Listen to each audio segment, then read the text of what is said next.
Welcome to the Safe and Less Distracted Workshop. Have you ever felt like your dog forgets everything the second you step outside? Super common feeling for many dog owners, and a big part of that is that our dog is distracted, loses focus, because they're too overwhelmed by the environment they're stepping into. There's lots of reasons for that overwhelm, which we'll go into in just a little bit. But the big one that we're going to focus on today is um, safety and how you can't train a dog who is feeling unsafe into having better focus. You have to create that safety before you can get the focus. So, with that, we are going to just take a quick look at what the SAFE framework is. SAFE standing for security, attachments, function, and environment. So first of all, security, feeling safe, building connections with the humans and other animals around us is attachment. Function is growing skills. That's the training that we do to give the dog the skills they need to set up for success. And then E for environment, we're going to control the environment instead of the dog. And so with that, let's dive right in. So safety is a feeling, it's an emotion reaction, right? Either we feel safe in the environment that we're in or we don't feel safe. And it's not as black and white as that because we know there's several levels. And, if we're, say we just woke up from a nice, restful, peaceful sleep, and we're, in that moment, if we have a restful sleep, we are very calm, very relaxed. And if we were in the safety chart, we were, right at our feelings and emotions were maybe even at a 0 or possibly a 1.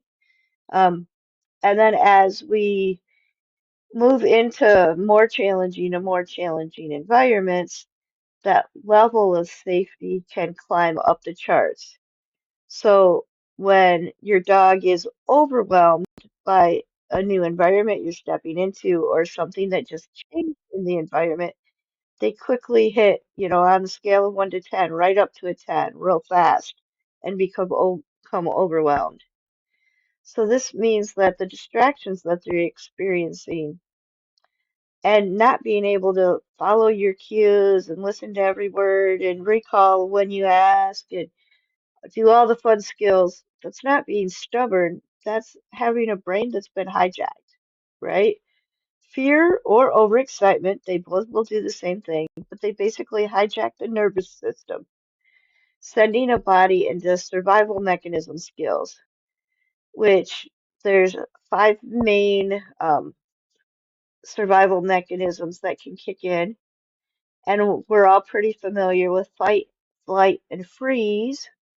Fight being they will attack first before they get attacked, right? Um, Flight is they're going to run away from danger and try to hide. Freeze is they're motionless. They hope that if they stand completely still, whatever they just saw doesn't see that they're there. So fool around is kind of an unusual one, and this one you definitely see with more excited dogs, but it can also show up in a fearful dog. Basically, the dog starts throwing out obnoxious behaviors, maybe jumping straight up and down in the air like Tigger, maybe you know, spazzing left and right and getting the zoomies. Maybe they're jumping up on surfaces and jumping down, and like they are so distracted and overwhelmed that they go into I just need to move mode. Basically, that's what the fool around is. It's when their body hits, I need to move. I'm on a leash, so I can only move so much, so I'm going to move in place, right? I'm not going to run. I'm not going to pull. I'm just going to move in this small space that I have.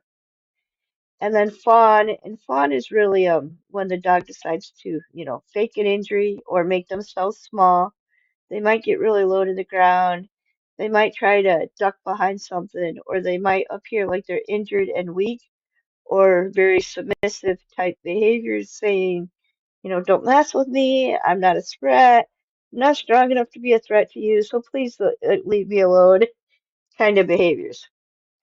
And so whenever our dog moves into one of those nervous system responses, their thinking brain automatically just turns off. So their ears are no longer listening to us. Their nose may be processing the smell of the danger. The nose may have triggered the smell of the danger, causing them to go into fight, flight, freeze. Um, but their ability to listen and create a thought or a response to what's happening in the environment is not something they have control of in that moment.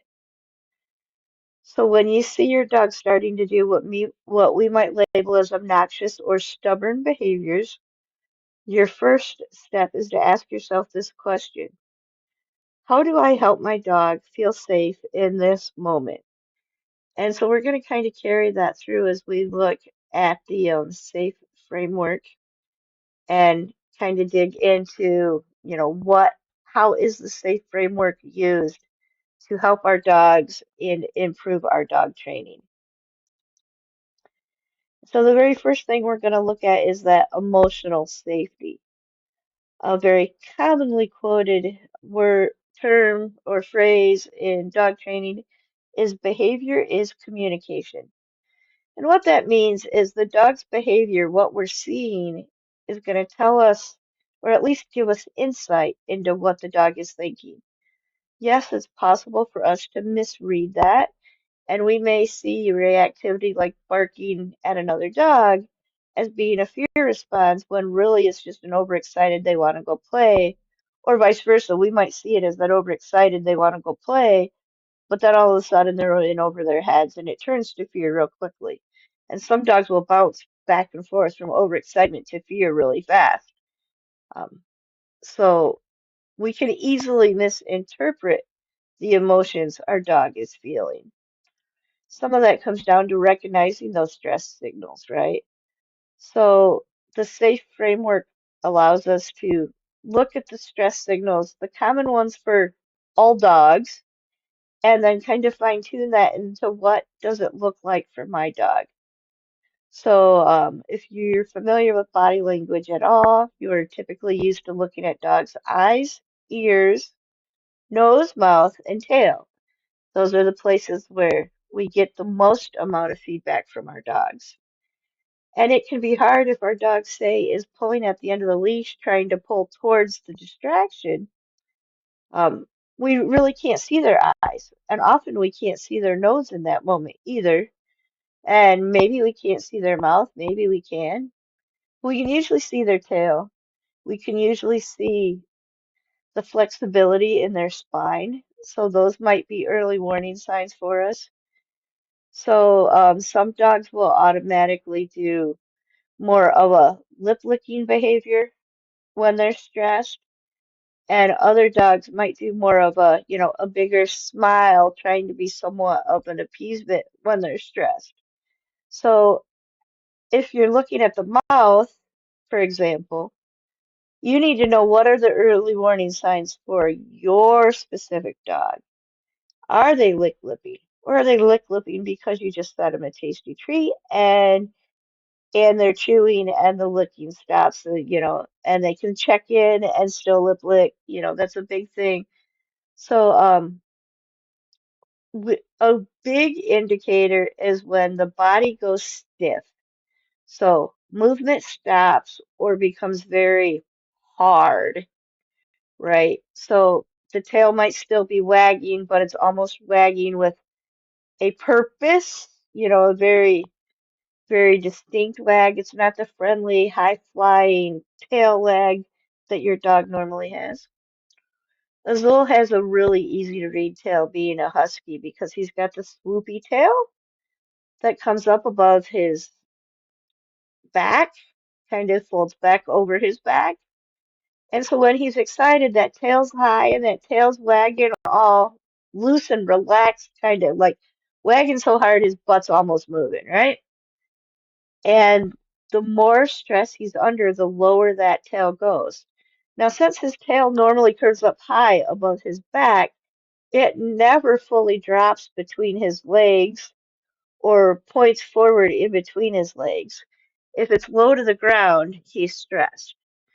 Um, Other dogs, though, if their tail carriage is naturally low, it might come up some when they get excited, but having it gently just behind their legs isn't necessarily a stress sign.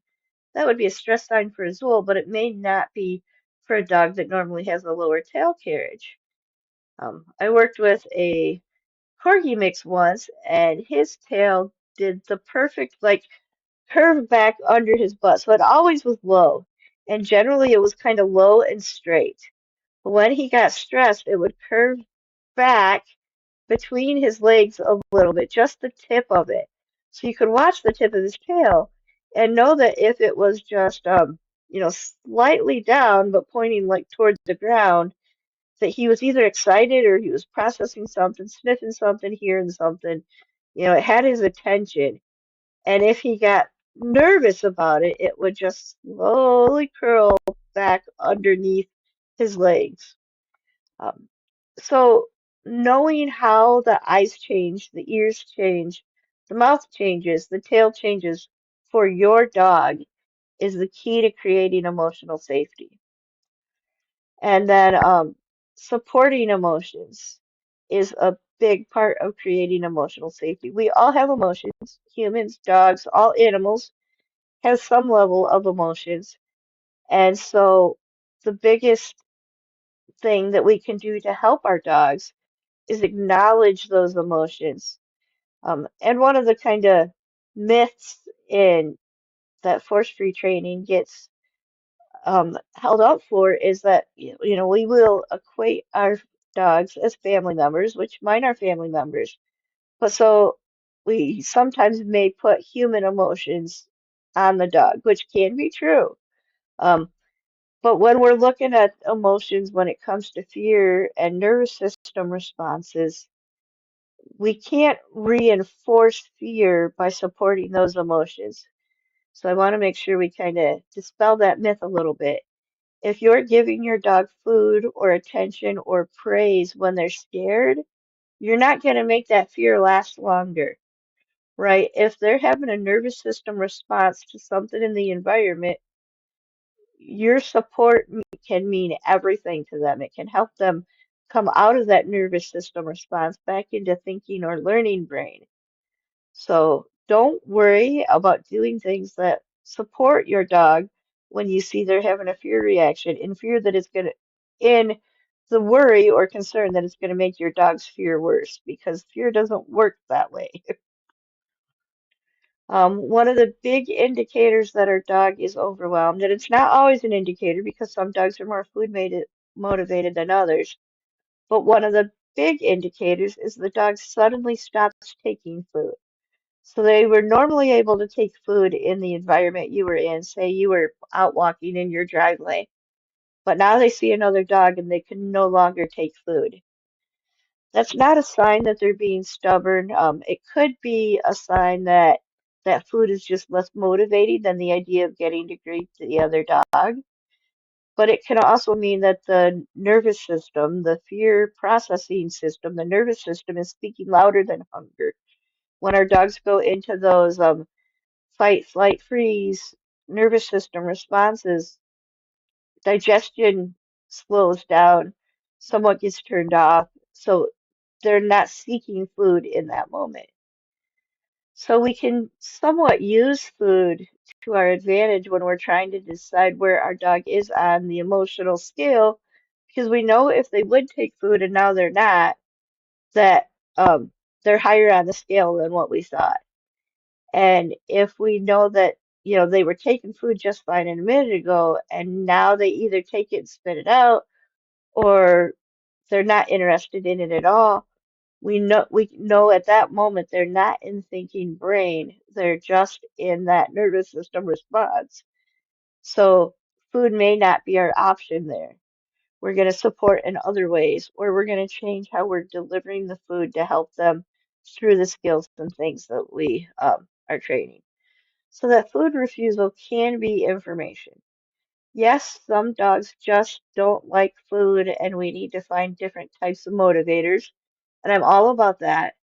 But we want to make sure that we're using it as information when we're working to create emotional safety. So, what we want to think about is to create that safety, we need tools in our toolbox as humans in order to be able to do that. And that's exactly why I created the SAFE framework. The SAFE framework is going to give us those tools to help our dog. So the SAFE framework isn't really a checklist or a training plan. So some people will look at it expecting if you play games one, two, and three and teach skills ABC, then your dog will no longer be fearful. And it doesn't really work that way. First of all, dogs are individuals, so fear is an individual emotion, and we can't manipulate it with a cookie cutter approach, right? And so the SAFE framework isn't really a checklist of, check all these items off and your dog will be fixed, right? Instead of that, it's a lens or a way to look at what's happening around us so that we can be more supportive. We can build that attachment and connection up. We can give them functional skills that help them. Um, and we can work on controlling the environment to the best of our ability, giving them choices that will help them to reduce overwhelm in that moment. So, while we're looking at that, that was a quick rundown of what SAFE stands for: security, attachment, function, and environment. We're going to break those down a little bit more in just a little while. So there's a couple of key questions we can ask ourselves in the moment. And sometimes, say our dog just had that outburst reaction, they're barking, lunging. In that moment, we're not asking ourselves any questions, right? We are just trying to survive. We go into that survival mode just like our dog is in survival mode. So we'll talk a little bit on how to deal with that when we get to the functional skills. But after we've moved out of that survival mode and we're returning to thinking brain, we can ask ourselves this series of questions because it'll help us determine what our next steps are for training. So that's what looking at the SAFE framework lens is all about, is determining what are our next steps, right? So the first question is, does my dog feel secure and safe right now? I have two sleeping dogs, one on either side of me right now. I was pretty sure they feel safe and secure. Um, do we have a connection? In this moment, I would say our connection is not super strong just because they're sleeping. But I can almost guarantee, unless the building suddenly caught fire and they woke up in a fear mode, right? But if they woke up in their normal state of wake up, that connection would begin the moment they were awake. So do they have functional coping skills in the moment? Yeah, right now my dogs are coping great. They know when I start a training session that their job is to just relax and chill, and I'll let them know if I need something. And so can they process this environment? Well, the answer to that is yes, because they processed the environment before they decided to fall asleep. Um, but so let's kind of reframe that and think we're out on a walk, right? Maybe we're walking a normal walking path that we always walk, or we're walking our normal neighborhood or whatever. So the first thing we ask ourselves is, does the dog feel safe right now? What is their body language telling us? Do we have that connection? If we ask them for any behavior that they know, will they do it? And sometimes that connection might look at or, present in the form of a check-in, which we're going to talk a little bit more on. That's basically they'll turn around and make eye contact with us, or if we turn left, they turn left. They're moving with us. They're connected with us. It's not just necessarily, it's not always obeying our cues. It sometimes is just wanting to be with us and moving through the environment together with us, that connection, that trust in us. So connection can be trust, connection, co-regulation, moving through a time and space as a team, right? So do they have functional coping skills? Are they able to process the environment, using their nose, using their eyes, using their ears, um, and then able to make decisions that impact what they're doing in that environment? So if we were out on a walk, they may be making the decision to keep the leash loose because they know that keeps us walking and they can cover more ground if we've taught them leash manners, right? So that's a functional coping skill in that environment. It's something they've learned to do, or perhaps haven't learned to do, and they're pulling at the leash, kind of being spazzy, racing from smelling this tree to that light post to, whatever, and they're pulling back and forth. That would show us that they have a lack of coping skills, that they're rapidly trying to process the environment, and maybe they're taking in too much information more than what they can handle in that moment. So the functional skills and the processing the environment kind of go hand in hand. Really, all four of these go hand in hand. Feeling safe, having that connection, the skills, and being able to process the environment all go hand in hand, which is why we look at all four in the SAFE framework. And so let's just dive right in so we can understand that framework a little bit better, starting with S for security. This is the belief in yourself that you yourself have the skills needed to navigate the environment around you.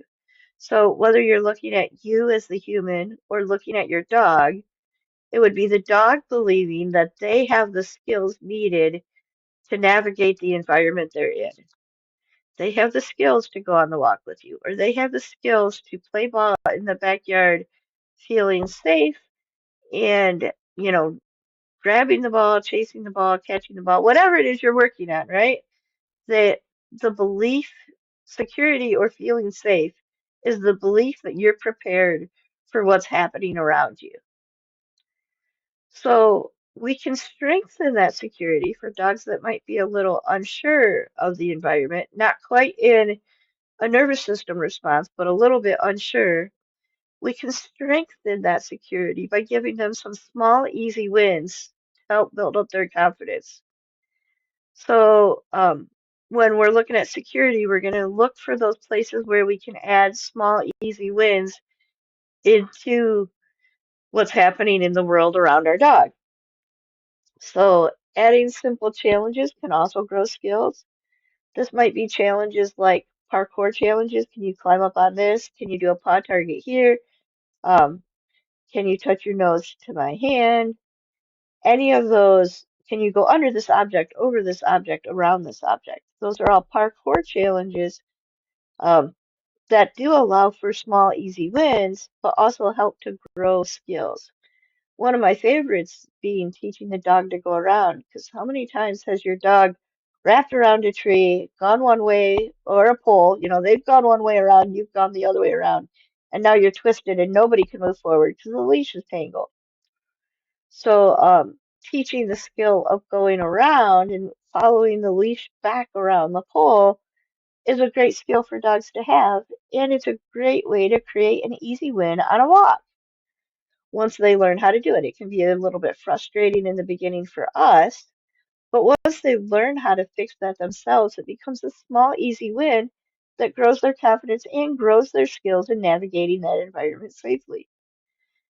So the other thing is building skills with enriching activities. These are activities the dog loves to do. And that's going to vary from dog to dog. Most dogs are going to love sniff it or sniffing. So find it games is a great enriching activity. Some dogs like to play in water a bit more. So splashing around. Some dogs may like to dig in the dirt a bit more. Some dogs might like to move. Movement can be a huge enriching activity. So they like to go fast, they like to cover a lot of ground, and they might do a lot of zigzags back and forth. So when we want to build up security, we're going to look for what our dog loves to do and provide ways for them to build up those things that they love to do with enriching activities. The goal is going to be that the belief that we are creating a belief that I can handle this for our dogs. We want them to think, yeah, I got this. I can handle this. And we notice the more nervous our dog is, the less they believe they can handle it, which is why they might seem calm for a moment and then they have an explosion of activity. That's when they think, oh crap, I can't handle this, and they explode. So our whole goal with security is to build that up so that they believe they can safely handle it. So attachment can be called a bond, can be called teamwork, connection. It's any of those skills or any of those words that describe interaction between more than one being. So whether that's humans and animals, since we are looking at dog training, we're focusing on the dog's attachment to their main human or the human on the other end of their leash, right? The person that they're with in that moment. Um, but some dogs are also more attached to other dogs as well. And sometimes having a safety dog around can help calm a dog. So it doesn't necessarily have to be connection to one specific human. It can be a connection to multiple family members, but it's a connection to whatever other beings are in the environment in that moment that can become the support structure. We all need support systems in place as humans, and dogs need that support system in place as well. So when we're looking at attachment, we're working to build up that support system, whether it be increase their connection with one key person or whether that be to expand the amount of people in their support system. So I'm working with a really cool dog right now. I just love when she comes in for a training session. But so she lives with her mom and dad human parents, right? And and when she came to them as a young dog, she came from a life of some early trauma and some bad issues that, evident from the scars on her body when she came to them. And it took her a long time to trust her parents. Now she trusts her parents and she loves her parents. And any new people coming into the situation can still be a bit scary. So, what some of the trainers that she worked with before, they built up a relationship with just them, and then they were able to work with her. And so, of course, that's where we started when she came in with me, was building up a relationship with me. But then our goal is to also strengthen her skills in forming new relationships so that she can build up relationships with new people more easily. Once she knows somebody, she loves social interaction. She thrives on social interaction, but she's got to trust first. So when we're looking at attachment, that really is the trusting that the people in that environment are going to support you no matter what. They're going to honor your needs. So we're going to focus on, first of all, creating stronger connections with some check-ins, some eye contact, some opt-in and out kind of games. We want our dog to seek to continue to train, not disengage and walk away from what we're working on. We want them to opt in and say, yes, I want to work with you. What you're offering me, this social connection or this food that we're using as reinforcement or the game we're about to play, I want more of that. And so that's what we're trying to build with connection, which is one of the great perks of games-based training because A, it builds success relatively fast, but it builds shared success. It's not just the dog succeeding at accomplishing a task, like a food puzzle might be. The dog is succeeding for finding the food in that puzzle. With games-based training, it's a shared success. Human and dog do something together and they both share in the success of their accomplishments. So this is important for especially fearful dogs because a connected dog will seek help when they need it. They'll seek that support. They'll ask for help. Whereas a dog that's struggling with that attachment piece won't ask for help. They'll try to handle things on their own, even if it means Um, they are handling it in that nervous system response. So the important thing to remember with connection is that it's nurtured, it's invited, and it has to grow at its own pace. We can't just force a dog to connect with us. Sure, we can teach eye contact and we can ask for eye contact, but it's not the eye contact itself that forms the connection. It's the willingness and the want to look at us for what should I do here? What would you like me to do now? That kind of check-in that that grows. And that's what we're after with attachment, is growing those connections. So function, these are the skills. This is where training comes in, right? Any skills that you're training your dog to do. This is giving them the resources and behaviors that they can fall back on when day-to-day life becomes challenging. When, oh, wow, there's a dog on the other side of the road. What do I do? Oh, well, gee, I check in with my owner. Maybe we do a U-turn. Maybe we build distance. Maybe we have an exit strategy. But whatever those skills are, um, that they have to impact the environment around us. They have to serve a need, which is where function comes in, right? So a U-turn, and we'll go over that a little bit more. But so a U-turn is a simple way to, oh, the distraction's in front of us. We're going to U-turn, go the other way, and build distance so that we're moving further away from the distraction together as a team. So what that does is it allows our dog to return to safety because they know the distance is increasing from the thing that was potentially scary.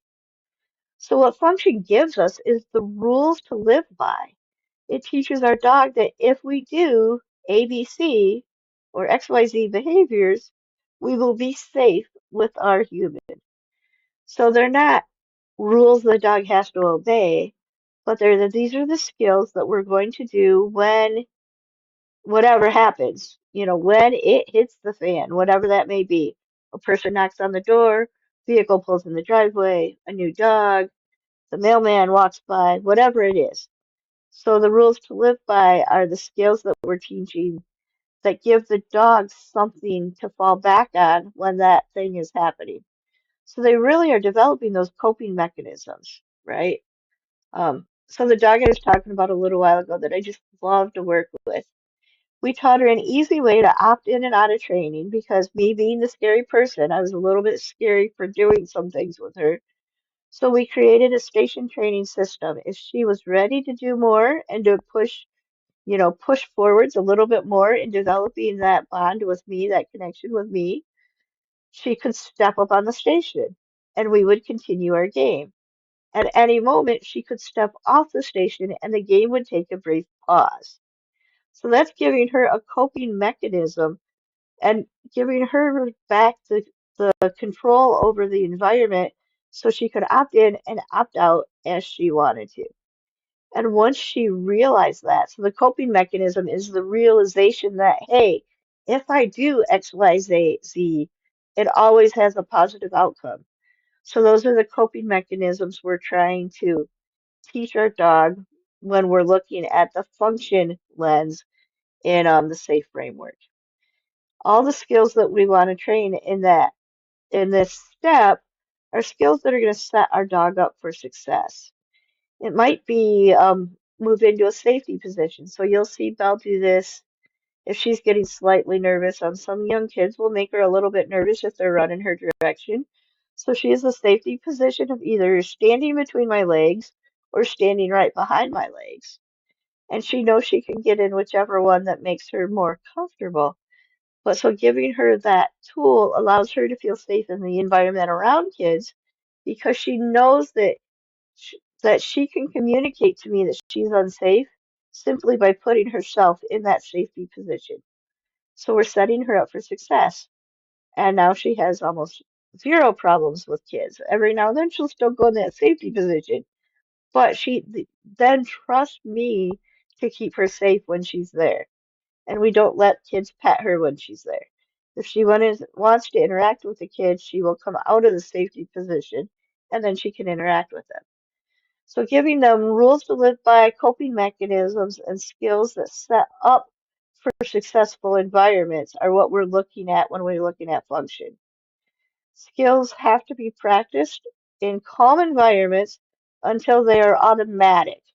So that U-turn, we practice that a lot in early sessions with a lot of my clients because that U-turn is one of the first coping mechanisms that we can give our dog and help us to build distance so that they can remain feeling safe.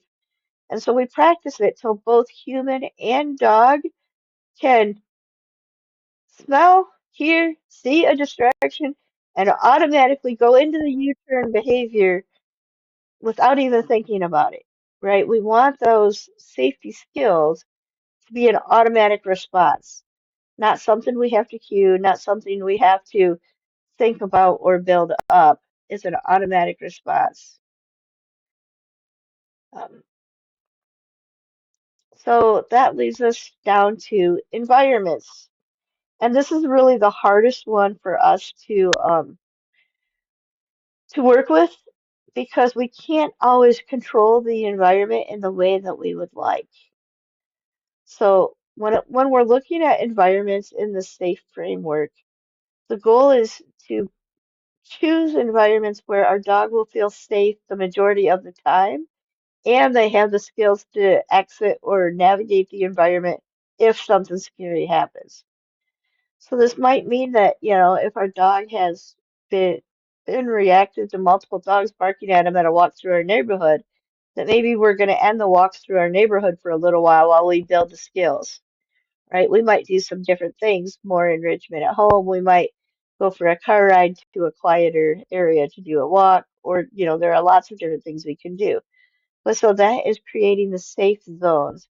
It's looking at the environments that we have available to us and figuring out which of those environments are going to help my dog feel the safest.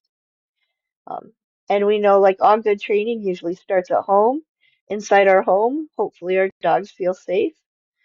That's really one of our first ones. And then sometimes we might move to a backyard or a driveway area or another place to create a safe zone where we can work on the new skills we've just taught in an environment that might be slightly exciting or slightly scary, but not so scary that we move into that nervous system response of fight, flight, freeze, fool around. So finding those safe zones, that's the first step in picking good environments for our dogs. And then using distance from distractions. And that can be a really tough one because where I'm at, thankfully, we have the ability to put great distance very rapidly most of the time. And in more urban environments, creating distance might be a little bit more challenging if there's, if our dog is worried or fearful of other dogs and they see a dog walking at us, and so we think, okay, we can cross the road. Oh, wait, there's a dog over there too. Okay, we can do a U-turn. Oh, wait, there's a dog following behind us too. What can we do? Right? So using distance is our friend, and we're always going to use distance first when we can to something scary. And that distance is going to be determined by the dog. It might be 10 feet, it might be 1,000 feet, could be anywhere in between, right? So finding that magic distance is something that the SAFE framework is designed to help us figure out with our dog. Um, that place where the dog is capable of staying in their thinking brain and listening to our directions and playing games with us, that's the distance we want to be at from distractions. And then that distance, through more practice and time, and as our skills grow and our teamwork grows, and the dog's feeling of safety grows, that distance goes down. So when we're looking at safety, attachment, and function, those all increase and the distractions decrease. So the distance we need from the distractions decreases. And so environments is really important that we're learning to observe and explore confidently. That's what we want to be teaching our dogs. So yes, we're observing our dogs, but we want them to be able to observe the environment and explore the environment confidently. And that falls back to their belief in that they have the skills to do what needs to happen in the environment we're putting them in. So when everything is a trigger, no matter what that is, when everything in the world seems to trigger, people, dogs, cars, sounds, smells, the garbage can, when everything in the world is a trigger, that's when we need to shrink that environment, starting in much, much smaller environments. And when we get to, if there's only one thing that's a trigger, or, a small handful of things that's a trigger, that's when we can work in bigger, more advanced environments. So observe your dog before you expose them to any environment, but also know the environment.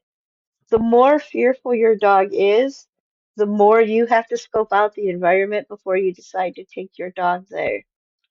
If your dog is just slightly fearful of other dogs, then you may be able to take your dog to an environment where you know there's going to be other dogs, as long as you know that the environment allows for enough distance, right? So you have to know your dog and know the environments you're going to go in with them before you take the dog into that environment. So what we're really going to look at is when all four of these pieces come together. They naturally will see distractions decrease when we put all four of these components together: safety, attachment, function, and environment.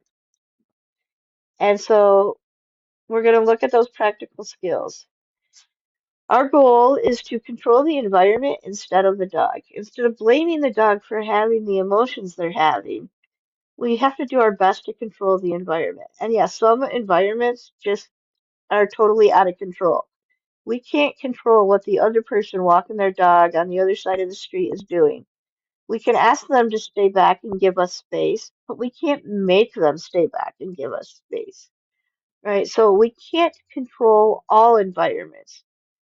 But the more fearful our dog is, the more it's important that we choose environments wisely so that we can choose environments where we can control most of the environment. And so the practical skills that we want to teach our dogs, there's a lot of skills, but these are the three I usually start with. First of all, hand targets. It allows us to get that connection piece going in a quick, rapid way. So I teach all dogs, whether they're fearful dogs, service dogs, pet dogs. I teach all dogs hand targets because that's growing that focus on us and that attachment with us, that connection with us in a simple, easy way. U-turns and exit strategies are important skills to get out of any bad situation. And I generally will tell most of my clients when they pack their treat bag to pack two emergency treats. This could be a piece of jerky. It could be, for a while with Azul, I had a can of sardines in my treat bag because he didn't need emergency treats very often. And the sardines have a very long shelf life. They'll last longer than we do. So I could put a can in my bag, but it was a high enough reward to get his attention if we needed to exit an environment rapidly. And so all I would have to do is, crack the can a little bit, just enough for him to smell it. He could smell the can and he's like, oh, yeah, go with mom. And so I could get a recall that way. I could, get that treat magnet going with his nose to the can, follow me, exit the situation, and then open the can and reward with the sardines. Not something we all want to carry, right? And definitely not the highest, or the highest on my idea of treats I want to use. It was one of the few things that worked with Azul as an adolescent, so it's what we did. But so the U-turns and exit strategies are important for all dogs to learn, no matter what their level of confidence is. So we also add that into our practical skills very early on. So latte is kind of a term in the force-free training world. What it really means is look at the distraction, see the distraction, check in with our human, then do something enriching. So look at that, look at the distraction, then come back to me to do something enriching. So it becomes an engage and disengage or an engage and retreat pattern. And so there's a lot of different ways to play latte, but a simple one that I start with is building the U-turn or the exit strategy with, we walk to a specific targeted area or, our zone. The distraction momentarily appears. We look at it, we engage with our human, we walk away, creating that distance, and this distraction goes away. So it becomes a pattern. It happens over and over again at a safe distance so our dog can stay in thinking brain versus learning brain, or versus nervous system response brain. They're staying in learning brain versus the nervous system response brain. So those are the top three skills that I like to teach. And I do have directions on teaching them. But so you may change what your top three skills are, but the goal would be when we're trying to control the environment and build practical skills to look at what's going to serve our dog in this moment. What do I need from my dog in this moment? What are the top three things I need my dog to do? And what are the top things that my dog needs to do in this moment? So if you have a dog that loves to move, the hand targets goes into a quick positions game where I can switch my dog from my left side to my right side to my left side to behind me, maybe in between my legs, all around me, rapidly giving them that their need to move, but in a connected way. So they're not pulling toward the distraction in that moment or pulling away from that distraction in the moment. Instead, they're connecting me and meeting their need to move at the same time. So that's what we're coming at with a practical skill. Distance always increases the feeling of safety. It just, depends on how well we can use distance. But so distance builds safety. Safety will then build that focus we're after, and that focus is where we build teamwork. So yes, we want to build teamwork in order to get better focus, but the more focus we have, the better our teamwork becomes. So it's kind of like that revolving circle.